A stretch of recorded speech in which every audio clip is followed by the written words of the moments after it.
That's my name.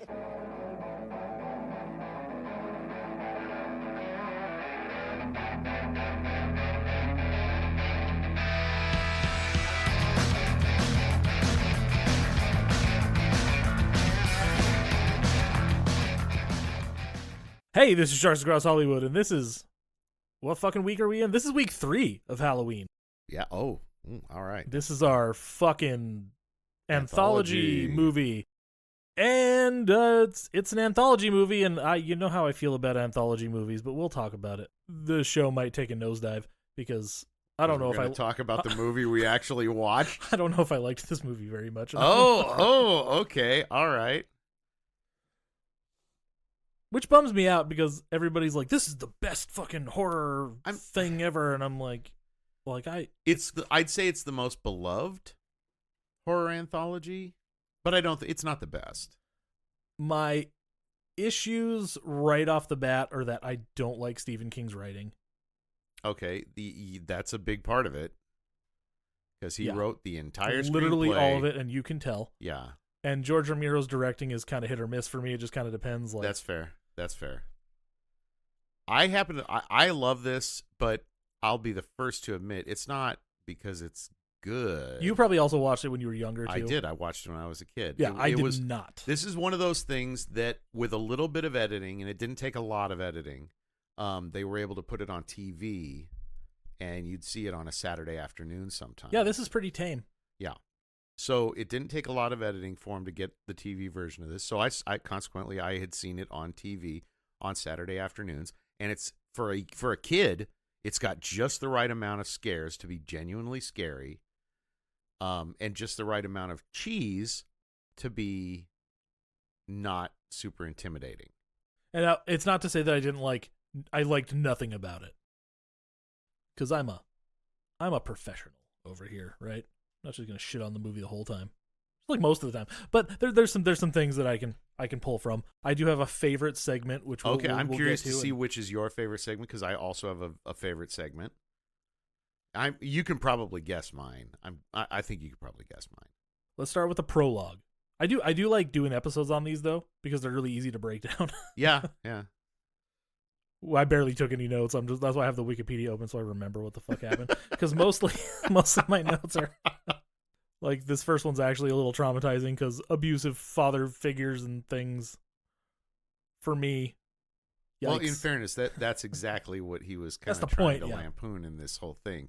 Because remember, this movie was written and directed in the early '80s, at the height of the Satanic Panic, and when Tom Atkins' character in this movie was every dad in America. A very pointed attack on that, specifically on the moral majority level of bullshit, and and Stephen King, it was a coming around again of an old thing that Stephen King had experienced as a kid in the 50s with the Comics Code panic and the moral outrage over comic books and stuff, especially horror comics, and now the 80s was bringing it around again, and Stephen King was one of the centerpieces of the whole thing to begin with. So this is a very pointed satirical attack on this whole trope of the which was not a trope, it was a reality for a lot of people, of the the dad coming down on the kid for reading a fucking comic book. This comic book looks awesome. Apparently there was a tie-in comic when it came out, I guess. I've heard that. I haven't seen. I have the Shout Factory, and I think it might come with a like a miniature replica of the original comic. I didn't even look. I just had the 4K in my hand like 2 seconds ago, and I forgot. I didn't even look. Oh, I don't know if the 4K had it. I got the limited edition Blu-ray version, and it comes in like a hard box, and it's got a book insert, and I think the book insert might be the comic tie-in. I could be wrong about that. I haven't opened it up and seen. Yeah, they treated their special edition Blu-rays a lot better than their 4Ks a lot of the time. Yeah, sometimes. Shout Factory's quality, at least in terms of certain things, has been on a decline over the last year or two. They're putting out some cool 4Ks, and I appreciate that, but yeah, there are issues. So you know who the young boy is? Yes. No. Oh, it's Joe Hill. Yeah. Yeah, Joe Hill. It's Stephen King's son, Joe Hill. And one of my main notes about this is that the acting apple doesn't fall far from the tree, because holy shit, oh my goodness, Yes, that is absolutely this kid is true. terrible. Stephen King is terrible, Yes. but Stephen King knows that he's terrible, and he kind of like leans into it. He's not trying to be good. He's like, let's just ham it up. And to be fair, Ramiro told him to do that also. Play it like Wile E. Coyote. We'll get to that. Yeah, well, I think Ramiro knows King's no actor, and King knows King's no actor, but he wants to be in it, and he wants to have fun, and so he chose, this really over the fucking top character. Which is funny because of all the characters in this movie, Jordy is the most Stephen King character. Like, if you think Stephen King characters, Oh yeah, Murderous Child. no. Jordy. Jordy. Sorry, yeah, no, yeah. Stephen King, the character Stephen King plays, he is the most a Stephen King character Yeah, kind of. in the entire movie. So that's just the prologue. It really is just the dad going, "You son of a bitch, you fucking idiot kid. Why are you fucking reading this awful things?" with way fewer fucks because he's a good Christian man. And he's smacking his son around. The only reason we don't see him hit his wife is because she didn't really talk back to him yet. And of course it's Tom Atkins, who is absolutely, he can play the absolutely perfect bastard in these types of roles. I love Tom Atkins so much. Tom Atkins from Halloween 3, Season of the Witch. Tom Atkins from Night of the Creeps. Tom Atkins, living legend. That's why God made fathers. So Tom Atkins could play one. Yes, that's exactly why. Which is the most disgusting line I've ever heard. I fucking hated that so much. And you're supposed to. That's but the like, whole ugh. point. That's the whole point. Ugh. Then we get an opening credit sequence, which I do like. I like the opening credit sequence because a lot of movies from this era just did the white text over black background thing. No, they really, But it's just they like really it's a went comic all book. in on this. If that's where Creepshow 2 falls off hard, is like they didn't Oh, really? pay nearly as much attention to that kind of shit. I do have that one too. I got that one first, But actually. Creepshow 2 is a fun movie. It's got some fun stories in it, especially The Raft. I think The Raft is an easy favorite. Did you know they made a third one? I did. I haven't seen it. It's apparently straight to video. Came out in 2006. Yeah, I'm aware of it. I just haven't seen it because honestly, it looked depressingly bad. It has like a 3 something on IMDb, and I'm like, that kind of probably makes sense. So should we talk about the first official segment? It's Father's Day. Yeah, Father's Day. This is easily, well, okay. I'm not going to say anything because we're playing the guessing game. You were going to say this is easily the weakest one, right? Yes, Because it doesn't make any goddamn sense. I don't know what the fuck's happening. It's just a bunch of rich people, and then they die because daddy was also a rich asshole who got murdered. Yeah, after it's murdering rich somebody. assholes getting murdered by a rich asshole who got murdered by rich assholes, and it's like no one is sympathetic in this. The best part about this story is Ed Harris's sexy dance. No shit. Okay, yeah, and if you weren't rock hard during that sequence, you might just be completely straight because goddamn Ed Harris has also been middle-aged. He was born middle-aged. Yes. Yeah, absolutely. He is a baby in this, and he is clearly balding, and he is turning up the sexy on his dance. Oh, that dance! Like, it's not as good as Crispin Glover's from Friday the 13th Part 4. But whose will ever be? Let's be honest. Come on, Crispin Glover in Friday the 13th Part 4. I'm actually surprised they got Ed Harris, Mr. Serious Guy, to like do that because I don't know what he's like in real life, but he's always so fucking serious in every movie. I don't think I've ever seen him be funny.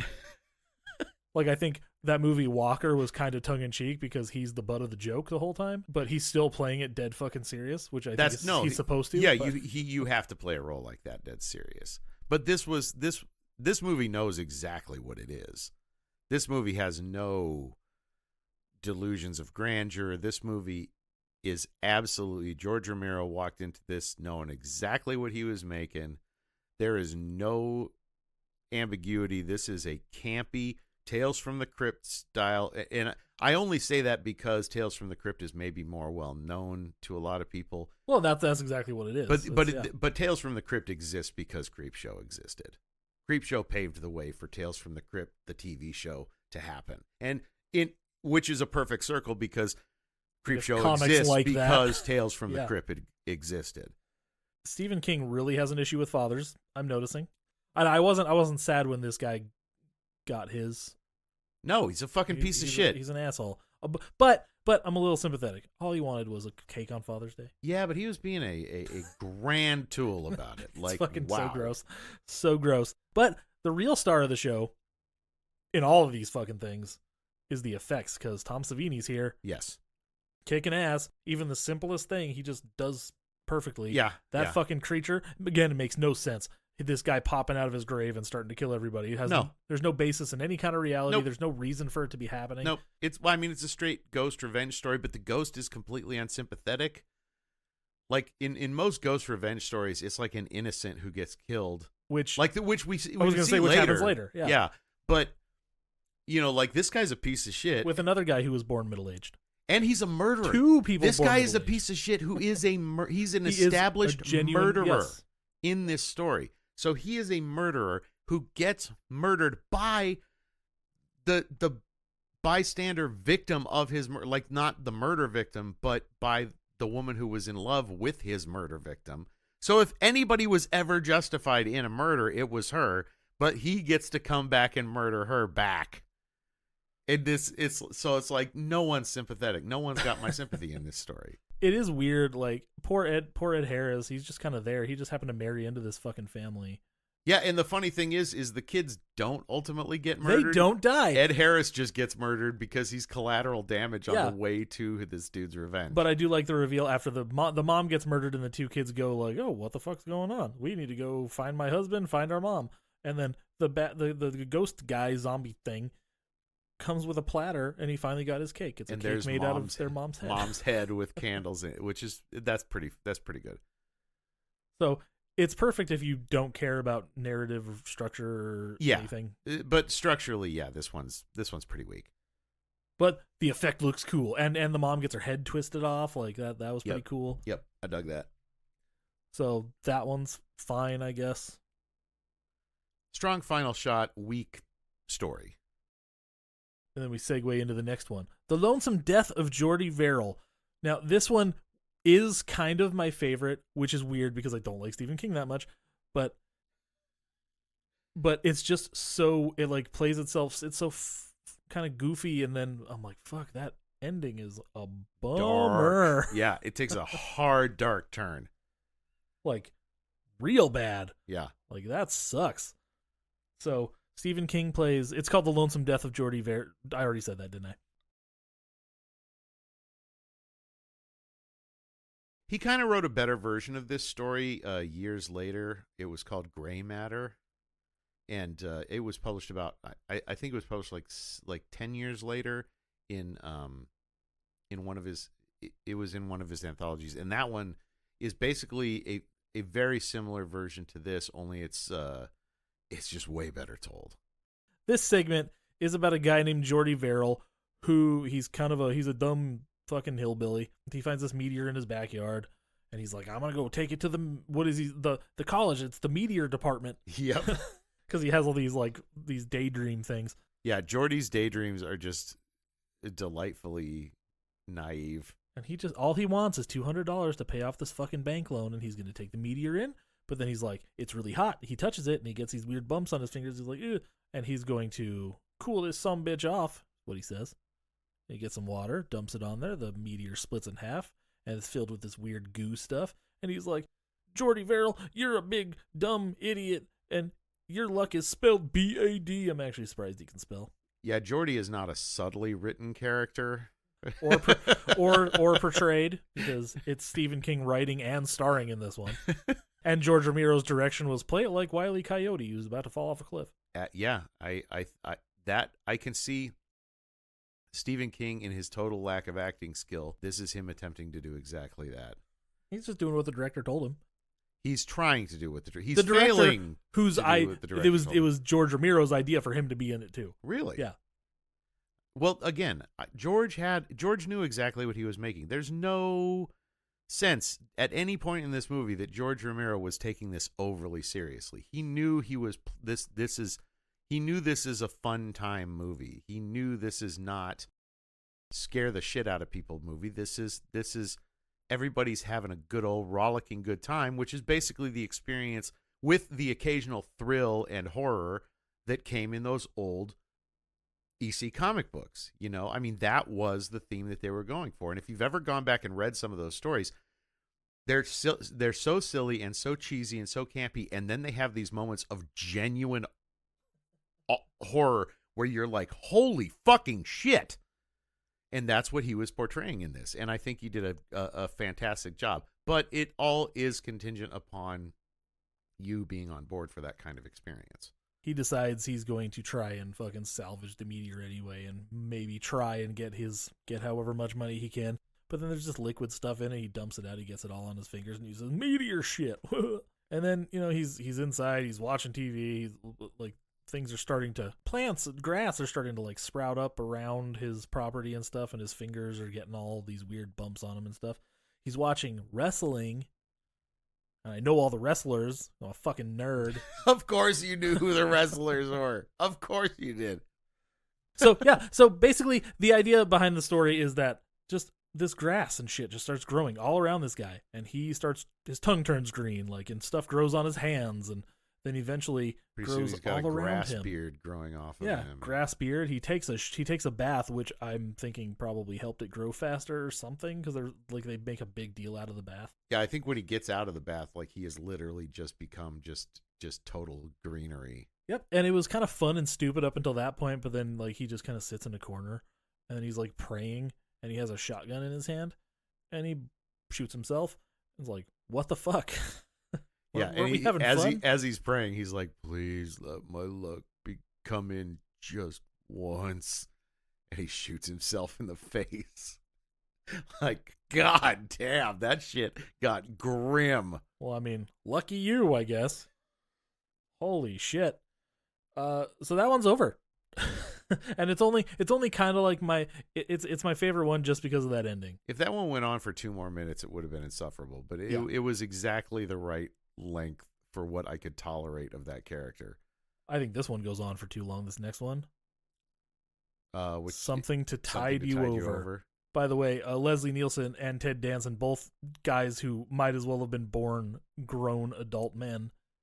Oh, Ted Danson looks so fucking young in this, though. Come on, he sounds different. He looks younger, but he's still. He looks so young. But you know what? He's probably 22. Yeah, he looks like he's 35, but he looks probably 35, 40. Yeah. I've never seen Leslie Nielsen as a young man. It's so fucking weird.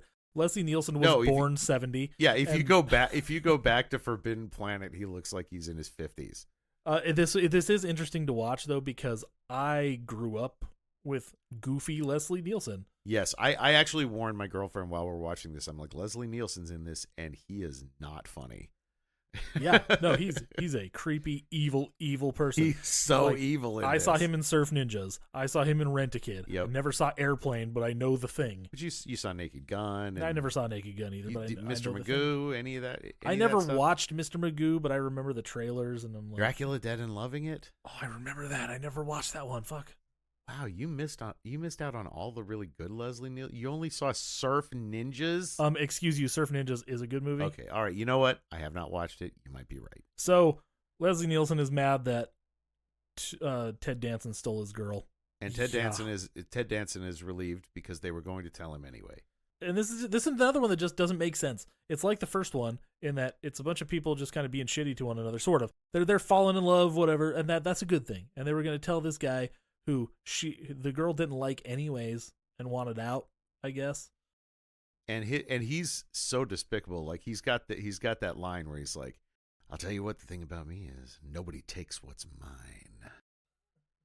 And so he clearly views this woman as an object that he owns. He's very clearly rich. This is Leslie Nielsen I'm talking about. Leslie Nielsen, very clearly a rich character. He talks about how he owns the entire point, and nobody can hear you scream. And literally. so he basically says that she's his property, and he's not gonna let anybody take her from him. They go to the fucking beach. There's already a hole dug there, and he tells Ted Danson to get into the hole and pull the sand down onto himself. And he buries Ted Danson up to his neck, and he tells him he just wants to get him immobilized, and then he'll let him see whatever her name is. I can't even be bothered to remember the character's name. But so he does it, he buries himself up to his neck. And then they got this whole thing about how, hey, it's impossible to move, isn't it? You can't get any leverage. It's like being buried in wet cement. It's actually it's quite disturbing, but either way, he has him just sit there and stare at this videotape of his girlfriend or whatever. And she's been buried further down the beach. And a lot longer, and she's been there for a while. Yeah, and and the tide is starting to come in on her. And yeah, it's very psychotic. It's really messed up. And yeah, the whole idea is the tide is coming in and it's going to drown them. And he's got this whole rant about how you can hold your breath. If you can hold your breath long enough, the sea may end up freeing you if you can stay calm. So yeah, they're dead. And Leslie Nielsen is all happy with himself, but he goes back to the beach and he doesn't see them. Oh, him watching them die is so sadistic, right?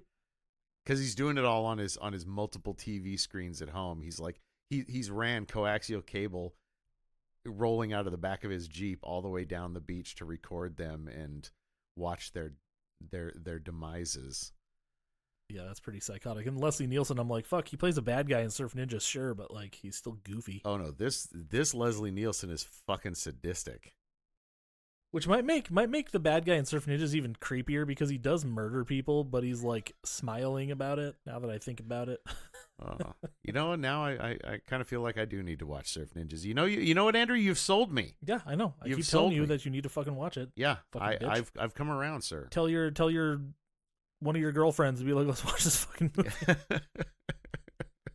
My first note after the title, I'm like, I was kind of a bit over it at this point. Okay. It was 2 stories in. I was already kind of done.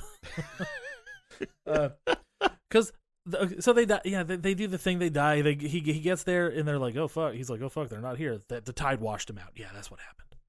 I mean, very clearly the tide is altering the surface of the beach every time it comes in and goes out. Because we find the TV that he had sitting down there for him half buried in sand. You know, so like, it's plausible.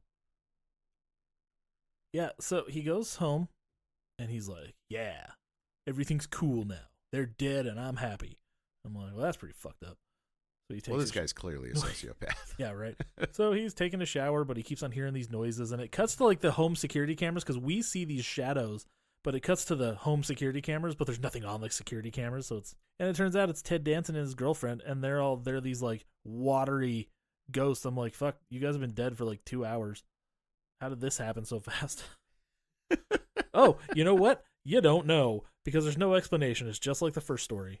At least this one is this is vengeful spirits done right, as far as I'm concerned. Yeah, it's a legitimate grievance, vengeful spirit. Like they may not have done right by cheating, but this dude was clearly a piece of shit, and he just cold-blooded murdered them for cheating, and like it's not ambiguous like that other one was. So like I can be on their side in this. Eventually he ends up buried up to his neck at the beach, yelling about, I can hold my breath for a really long time. And then it does the comic book panel thing, and then we're left to assume that he totally died. Nobody can hear you scream on that beach because he owns it all. So fuck him. There were apparently some alternate endings or something where he actually went to prison. Really? And I'm going to have to watch the special executed. features. I have to watch special features on that. I don't know if it was just in the script or if they shot it or what. Oh, okay. Yeah, I'm curious. But yeah, that's pretty interesting. But apparently he gets like a gas chambered, and that's why he's screaming about holding his breath for a long time. Oh, okay. So that's pretty messed up. This is more poetic. I feel like this one works a little bit better. Yeah, but hopefully he doesn't come back as a vengeful spirit. Well, that's why the first one didn't work for me, because theoretically a vengeful spirit has to be justified in their grievance. Like he wanted cake. That justifies a few murders for me. That's true. He did want his cake. I hate it when I want cake and I can't get any. It's the worst. I kill people every time I want cake. I don't kill people, but I could come back as a vengeful spirit. This one's just not that interesting. It kind of bummed me out. I think I only like 2 segments. Really? And the prologue epilogue thing. Okay. All right. I'm curious to see what the other one is then. The next one. I like the next one. The Crate? The Crate. Is this one your favorite? No. Oh God, it was the one we just watched. Yes. Why? Drowning like scares the Oh, shit out okay. of me. So it just That one it just feeds into your fears. That one genuinely scared me. And Leslie Nielsen as such a sadistic villain, I can't not love that. Like, I'm bad at guessing. Also, it's so subversive of everything we came to know of Leslie Nielsen after Right? this movie. Like I was always told, like, oh, he used to be a serious actor. I don't mean, oh, he's a serious actor, but he used to be like a serious dude in his movies. Yeah. He wasn't always this goofy guy. Yeah. So I see, and he's good at it. Oh, he Like, is. He's chilling in this. I No, have no doubt. that segment genuinely scared me. And again, keep in mind, I watched this as a kid, on TV, and that segment didn't change at all. Was that? Well, yeah. There's nothing really in it. Yeah, they didn't change a word of that, except maybe they dropped a fuck or something like that. Yeah, this is a fairly tame, but it's like suggestive. A lot of the stuff. Yeah, it's very hard PG. The crate though is actually pretty good for the most part. Yeah, I agree. Like genuinely. The crate is good. my second favorite in this. It's my second favorite. I think objectively it's my favorite, but I just like the crazy ending of that of the weeds one. Yeah, no, I agree with you. I love the sudden turn to just abject horror that takes. Adrienne Barbeau was in this one also. How I've expressed how I feel about Adrienne Barbeau, have I not? She's totally hot, but oh my God, they made her the most annoying, horriblest person ever. And true, I was not crying when she got sucked into that crate. But I hate her so much, and you're supposed to. Yeah, she's a total horrible character. But at the same time, Adrienne Barbeau is so fucking hot. Her hair has always weirded me out. She was one of the most tragic victims of 80s hair that there was. Right? Because she was just like incomparably hot, and then had that horrible hair helmet all the time.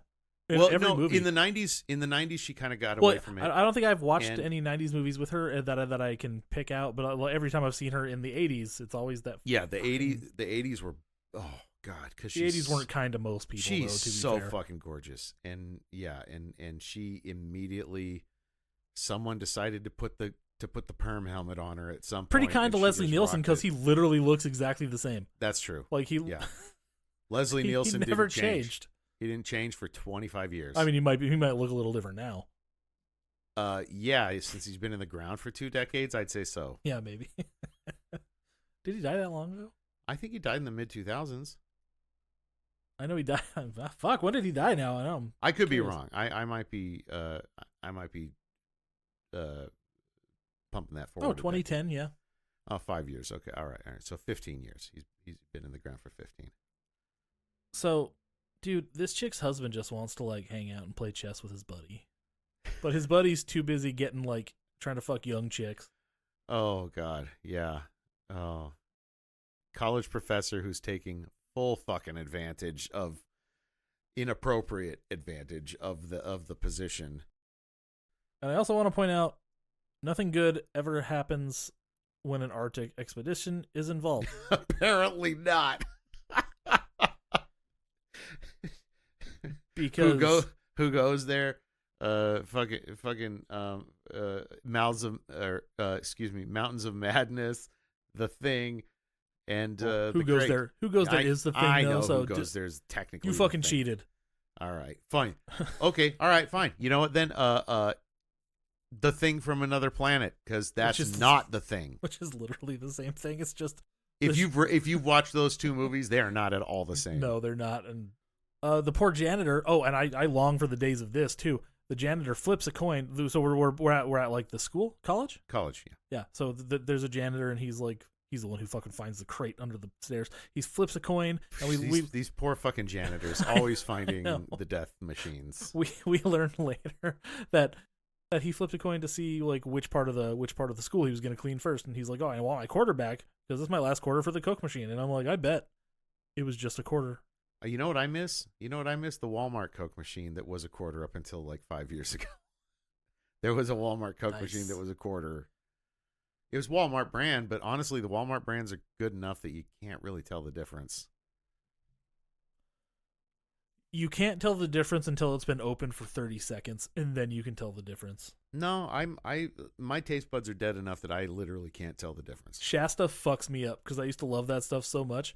But like, I remember one time I'm like, oh, it's orange or grape or whatever the fuck I used to like. I pop it open. I'm like, I fucking love those orange Shasta, grape Shasta. I took one sip and then I set it down for a second and I took another sip. I'm like, oh fuck, bubbles are gone. It's weird. Like, what the hell's going on? What, did you just get a bad can? That Maybe. Okay. Well, at the same time, I grew up redneck, so I grew up on Shasta. But don't compare it to like name brand Coke or. Like I said, my taste buds are pretty dead, so that's the reason. I mean, I'll admit it doesn't taste the same, but it does to me. Are the taste buds intrinsically linked to your soul? I don't know about my soul, but definitely my heart. But you have so many women's in your life now. You can't have a dead heart.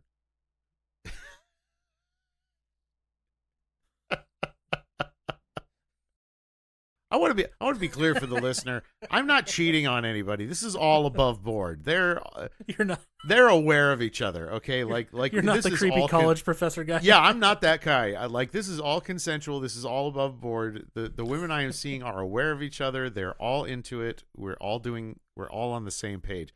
I just want to be very clear on that. I just like to pluralize women, so it's fun for me.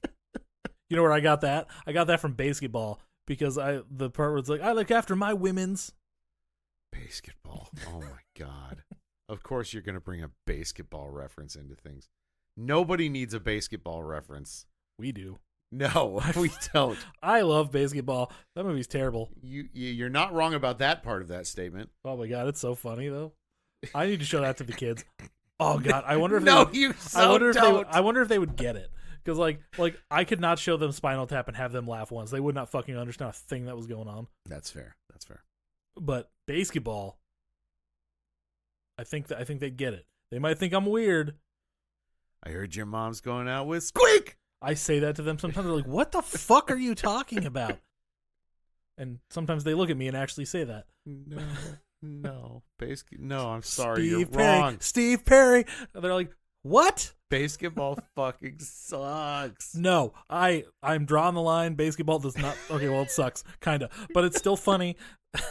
Okay, all right. I'm not saying it's not at all funny. It's just, oh, Jesus. Why the fuck are we talking about basketball? Because this movie's boring, and I need something fun to talk about. Okay, so the crate. So the janitor finds this. You really hated this movie, didn't you? Wow. The janitor finds this crate under the fucking stairs, and it's marked Arctic Expedition 18 whatever 34, I think. And again, nothing good ever comes out of an Arctic expedition. Even in real life, the Lost Franklin expedition, those guys are fucking dead. Like, no, they're not. They're just lost. Still, we might find them. Still in the 1800s. I meant they were dead like a couple years after they got stuck. That's a fucking scary story too. Good God, I don't even know what happened out there, and that terrifies me. So Adrienne Barbeau is this like hen-pecking, emotionally abusive, bad person. She's really mean. Everybody wants her dead. Her husband wants to fucking kill her, which is. Her husband literally fantasized. We Twice, literally see 2 times fantasies of him killing her. So I looked away the first time I watched it because I was having a hard time like just focusing the first time I watched it. I kind of looked away and I looked up and he shot her. I'm like, what the fuck just happened? Like everybody was like, why is everybody clapping? What the hell's going on? Because she's a dick. And then it cuts back and I'm like, oh. So essentially this crate is filled with this fucking monster that they have dubbed Fuzzy, the filmmakers. Yeah, okay. Because it's made by, Tom Savini. Tom Savini. It was the first. This is a Tom Savini classic. Oh, yeah. This is on the cover of the book. It was the first. Grand Illusions. It's on the cover. Oh, cool. It was one of the first animatronic things that Tom Savini ever did. Really? Animatronics. So right, yeah. So yeah, that's pretty cool. An early thing for him. And it looks good because, again, the effects are the star of the show really here. And it eats fucking everybody. Apparently, it has a bottomless stomach because it eats one person and then it eats another person and then it's still ready for Adrienne Barbeau to come along. And there's blood everywhere. And Adrienne Barbeau's husband eventually gets called down there because the professor is there. And he's like freaking out. He's like, dude, there's shit going on. And everybody's dead. And he's like, okay, I'm coming down. It's cool. We see him cleaning up the blood. Oh, and Adrienne Barbeau had classes. I don't know what the fuck classes. She's also drinking a White Russian later. Who does that? It's gross. All we saw. You say White Russian, it makes sense, but like we're watching her do this. All we see is she pours fucking vodka into milk, and we're just like, what? It's so gross. Gross. Yeah. A White Russian has to be more than that, right? I don't think it is. Oh, I that's don't goddamn think it is. disgusting. I don't ever want to try that. Yuck. I don't know because I don't drink, but I think that's all it is. No. A White Russian, because the dude drinks White Russians, right? And it's like vodka and Kahlua and cream, and that's a different thing. But she just pours like fucking and not a short glass, a fucking tall glass of 2% milk, and then loads it up with vodka. Okay, so she's missing 2 ingredients: ice and coffee liqueur. Yeah. So like typically people use Kahlua. So she is a fucking white trash White Russian. That's what's happening right now. Well, okay, all right, that is very on brand for this character. Her husband learns that this creature in the box has killed a couple people. It's eaten a couple people. It's eaten the janitor, and it's eaten who's like the a other lab assistant guy yeah, or another teacher right, or something. the lab assistant guy, yeah. And the professor guy is like flipping out. He might have been like a student teacher. Or yeah, something like that. He was a younger guy. You could tell he was a subordinate of some kind. Yeah, so those 2 people are dead, and there's blood everywhere. The husband gets a bright idea.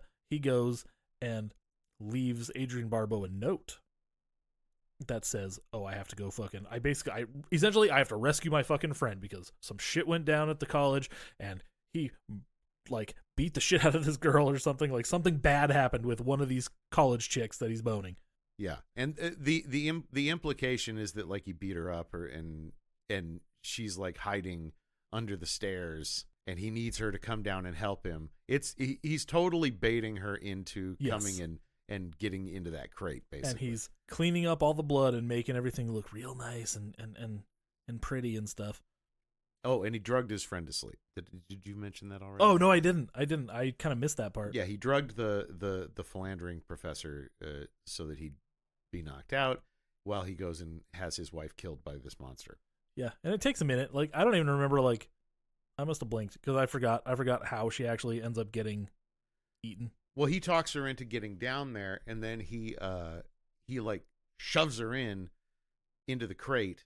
Like rather, I should say he shoves her against the crate, thinking the monster will just come out and grab her. And then he starts slamming her into the crate, and she's like, "What the fuck is wrong with you?" Because the monster didn't do shit, and she's just being slammed into this crate. And then he's like, "Oh, I don't know what I was thinking." And he's like, "Oh, apparently he has a moment where he's like, what if the monster's too full or something? You know, like that's what I imagine is going on in his head." And then she's like, "I'll teach you to throw me around, motherfucker." And she's like getting ready to beat his ass. And then suddenly the monster comes out and rips her head off. I mean, it doesn't rip her head off. It like grabs her and drags her into the thing. The next morning, Henry is the husband. He tells Dexter, who is the professor guy, that he secured the beast inside the crate and dropped it to the bottom of whatever quarry is, whatever river or whatever. Well, no, body of water. It's a quarry. It's a quarry for sure. But he basically says, "Hey, I won't tell anybody about any of the shit that happened last night if you just come and play chess with me every once in a while." Which they were already chess buddies, so that was kind of like the whole point, is they just wanted to play chess together. But he's too busy fucking to go hang out with his buddy anymore. So and then the professor buddy is like, "Well, we better hope it never gets out of that crate." And he's like, "It's drowned at the bottom of that quarry. I'm so smart." Ha! And then cut to the bottom of the quarry. And then this fucking thing basically breaks out of the crate, and then comic book transition. And it's just the beast's eyes ready to come take vengeance. So that one's good. I actually enjoyed that one. Yeah, that one's pretty good. Fun. That one's pretty fun. That's my second favorite. Now, we're back. I don't like this next one either. I kind of like this one. This one creeped me the fuck out too. When They're creeping up on you is what it's called. Yes. And I'm like, okay, so there's gonna be a reveal like he's just in a mental institution or something, but no, like all this shit's apparently happening. He's just fucked with one too many bugs over the years, and they decide to take their revenge. That's my take. Yeah, I'm almost not entirely unconvinced that the wife of the guy who killed himself, due to like the guy taking over his company, like she put them all in there. Oh, there is some implication of that. I will give you that. There is definitely implication that that's a possibility. Yeah, this whole segment is just this dude played by movie star E.G. Marshall. Like this guy is a classic film star. He's in 12 Angry Men. He looks like a very angry man. I gotta admit that.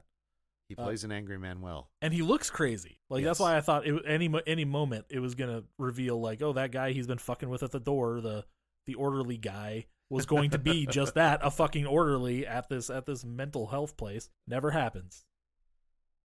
This dude is just in a weird high-tech-ish office with I think it's his home. I think it's his like hermetically sealed psycho chamber home that he's built for himself as a super rich eccentric in the 80s. Oh, here it says that he suffers from mesophobia, which has rendered him living in a hermetically sealed penthouse apartment outfitted with electric locks and surveillance cameras. That makes more sense, actually. I kind of wish I had read this before I watched this.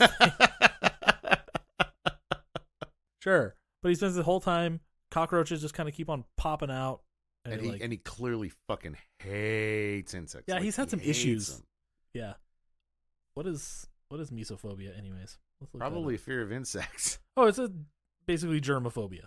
Oh, okay, germophobia. Also known as verminophobia, germophobia, that's literally the same word. Why are you saying that twice? Bacillophobia and bacteriophobia is a pathological fear of contamination and germs. Okay, yeah. Anyway, suffice to say, so he's a pussy. Fuck that guy. And he's a huge dick because he's just like acquiring and firing people from these companies with no thought for their well-being. He's just engaging in hostile takeovers and just he's using his fancy future computers to facilitate his inability to leave the house while he just decimates other people's life savings and life works. I think the commentary in this one is that he's the insect. Oh yeah, you think? Preying on society. It reminds me of somebody. It's actually almost an anti-capitalist message. It's almost like we need more movies. Even though I didn't really like this very much, we need more stuff like this. Talking about this movie is probably going to get us arrested. They're going to be like, it's subversive. It's not protected by free speech.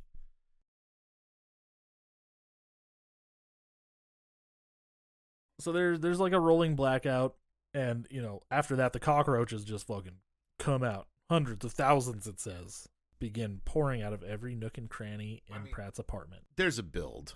It doesn't start with that. Yeah, it's like it's a trickle. But yes. Kind of like economics, am I right? Keeping in mind, this was made during the beginning of the Reagan administration. Fuck. Oh shit. Nope, I don't have anything to add to that. Yeah, he's gonna order a fumigation service, but the blackout happens. That's the whole thing. He ordered the fumigation, and the guys get stuck in the elevator because the power goes out. Oh so yeah, that's right. He eventually gets so freaked out, and he's so fucking overwhelmed by this, he locks himself in his weird little panic room. Yes, he has a panic room with plexiglass walls so that we can see what happens inside. And he's like, "You can't get in here. You can't get in here." But then he gets another call from that lady whose husband he essentially inadvertently murdered because he killed himself because he got so stressed out because he doesn't have a job or whatever. And then the cockroaches come. And then then he sees motion under the blankets. Oh, right. It's in there. So I'm like wanting to skip over it because I didn't enjoy myself, and you're savoring it a little bit. I do enjoy this one. I happen to like this one. The only one I really don't like is that beginning one, Father's Day. That's the only one I really don't care for. Like I like the crate like all the way through. The whole thing is actually pretty good. That's fair. The weeds one I don't like until like the ending. Okay. But it's still kind of turned. Maybe the crate is actually my favorite, but I like just how fucking. You like the ending of that one, yeah. It's pretty fucked up.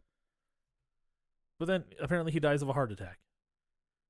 Because he gets so overwhelmed. That's what this thing says. I don't know. Yeah, I don't know, because at the end of the thing, we see the bugs just fucking tearing him apart. Yeah. So, from the inside, no less. Yeah, it's pretty icky. I like the effect there. Yeah, it's definitely ooey gooey. Strangely enough, not edited for TV. Oh, really? Yeah, Gross. they left that part in. And then the power comes on right after he dies. And then the guy comes to his door, is like, hey, man, we're here to kill the bugs. Poetic justice right there. That's karma, motherfucker. The end. Oh no, then we get the end bracketing Epilogue. Story. That's right, the epilogue. So this part I kind of like, because there's a couple garbage men there. They're doing the thing, and Tom Savini is there. Him and his partner, they find the comic book on the ground, and the comic book that got thrown into the trash, by the way, in the By prologue part by Tom Atkins. And they're looking, and they're like, let's look at some of the cool stuff we can get. X-ray glasses, all those don't really work. It's like, what about a voodoo doll? Oh, looks like somebody already got that. And then cut back to Tom Atkins. And he's like, ow, man, my neck has been hurting a lot lately. Like, what's going on? And then up in Junior's room, somebody ordered the voodoo doll. Yeah. And the best part about it is it worked. He starts savagely stabbing Tom Atkins. And voodoo, Mom and is then Tom's ironing, like, right? Mom is ironing shirts and stuff, and she just holds one up, and it's missing like a big bunch of fabric, and you're like, what the fuck? Did the kid like just get pissed off and like cut all of his dad's shirts? He put it on the voodoo doll. But then it cuts upstairs, and it's like, oh, voodoo doll, you need something. Yeah, okay. So then, yeah, so he's gonna murder his dad. I'm not gonna cry about it. It's pretty great. It's so over the top and delightful. It's exactly the ending that this movie needed. So clearly, you're not a fan of this movie. Not really. And like I told Rachel, This I'm like, did not win you over. I'm like, I don't think I like this movie very much. She's like, yeah, you don't really like anthology movies. I'm like, I really That's true. don't. You don't. There's some that I like, but just generally, I just don't love them. Whereas generally, I have sort of a fondness for them, even if I don't like a lot of the stories in them. I think what I like best about them is that there are so many options to have fun, and that even if one doesn't hit for you, you've got another one coming, Yeah, that's kind of what I was hoping for. But you got some that hit I got you. a couple that were okay, but yeah, just overall, I'm like, fuck. It might be too long too. This one does run a tad long. This is longer than I think most of them. I think this probably runs about 2 hours. 2 hours, yep. So this should probably have been 90 minutes. Yes. But that would have probably saved it for me. But yeah, I my favorite is definitely Something to Tide You Over. Has been ever since the beginning. The Crate is a close second. But I enjoy most of these. Literally the only one of this in this that I don't really enjoy at all is Father's Day. It does have a strong ending image, but ultimately every character is unsympathetic, so I have trouble getting behind that. But everything else about this movie I enjoy. Well, you don't know if Ed Harris's character is unsympathetic because he never speaks. Oh, I do enjoy Ed Harris's dance though. Yeah, Ed Harris's sexy dance is one of the highlights of this movie. So all right, so even that one has its redeeming qualities. Yeah. So that's Creepshow. If you're not into anthologies, this is not going to be for you, probably. So, and I think that's what we learned today. I was also hoping for horror, like when I hear horror anthology, I could have told you that. This and I was didn't not know. gonna be that. It's called Creepshow, right? I was hoping for something. Oh no, I'm sorry that if I had known that was what you were going in looking for, I would have warned you. So that one, maybe communicate your needs a little bit better next time, man. Well, I'm the one who picked it because I knew I gotta watch this fucking movie. Everybody talks about how great it is. It's very much though what it is. Like you have to be into what it is in order for it to be great. And if you're not, then it's just not going to be your cup of tea. And that's okay. Yeah. Should you watch it? Probably. If you're into it, like if you like the HBO Tales from the Crypt from the late 80s, early 90s, I think this will scratch that same itch. I would say Tales from the Crypt is probably ultimately a better bet for this type of thing because, I don't know, like each segment was actually from a Tales from the Crypt issue, and Tales from the Crypt kind of had the best of the best back in those days. Or, well, it's from Tales from the Crypt or Vault of Horror, or, like it was from one of those EC comics. Not every story was from a Tales from the Crypt, but it actually did come from those old EC stories, and some of those stories were fantastic, and they tended to pick the best of the best, at least in the early seasons. So, yeah, if if you enjoy Tales from the Crypt, this will scratch that itch. But Tales from the Crypt, the TV show, is a little bit better than this. My final thoughts. The visuals are pretty cool. Very, very. Tom Savini is Tom Savini, and so you're gonna have fun with that. And some of the performances were actually really good. And Leslie Nielsen, Leslie Nielsen is really good. Like that's a high note. I would recommend it just to see Leslie Nielsen in such a dark role. Especially if you're my age and watched Surf Ninjas and Rent-A-Kid. Or my age, Naked Gun, Airplane. Oh, yeah. I always forget about those movies. I only knew Leslie Nielsen as a comedic actor, too. So, and if I didn't see the movies, fuck them. They never existed. The only thing that's important is the stuff that I know. Well, that's true. That's true. Duh. Except you said it wrong. You said it was the stuff it's the stuff I know. That's what's important. Yeah, the stuff I know. No, the stuff I know. Yeah, the stuff I know. No, the stuff I know. We could just Abbott and Costello that all the way home. Third base. So, are those your final thoughts? Yes, those are my final thoughts. Classic. Just watch it. You got to watch it. You got to know, right? If you're at all interested. Yeah, I would just want you to go in expecting what it is rather than expecting, like you did, something more serious. This is not serious, but it does take occasionally horribly dark turns. Yeah, bummer for me, maybe happiness for you. I don't know. But anyways, I think we're done. That's week 3. We've done 2 movies that I've really liked. One movie that I haven't. We're continuing down our Halloween series thing next week. Oh, this year we're doing Resurrection. Yeah, I don't know if I'm ready for that. I don't know if anybody was ready for that. There's a reason they had to reboot the whole fucking franchise again. But I'm excited. I'm excited to know. I need to know. And we will find out next week. Before that, do you have any bullshit to plug? Just follow me on my socials, at Samuel Mance, Facebook, Instagram, at Samuel Mance. You'll find all the information about my shows, upcoming and past. You can follow us on everything at the Shark Pod. Some of the things, I don't fucking even know what social media exists anymore. Maybe one day I'll actually update it and I'll figure it out. Let's not aim too high here, buddy. I said maybe. It's a big maybe. You can also give us money. Yes. Patreon.com/ Can and should. You should. You definitely should. All right, good. Give us money. Patreon.com/ Sharks Across Hollywood. If you want Santa to visit you, it is what you will do. Let's get out of here before my brain explodes. Yeah, let's do it. We'll be back next time with Halloween Resurrection to Goddamn right we will. Wrap up this year's Halloween bullshit. But until then, stay jawsome.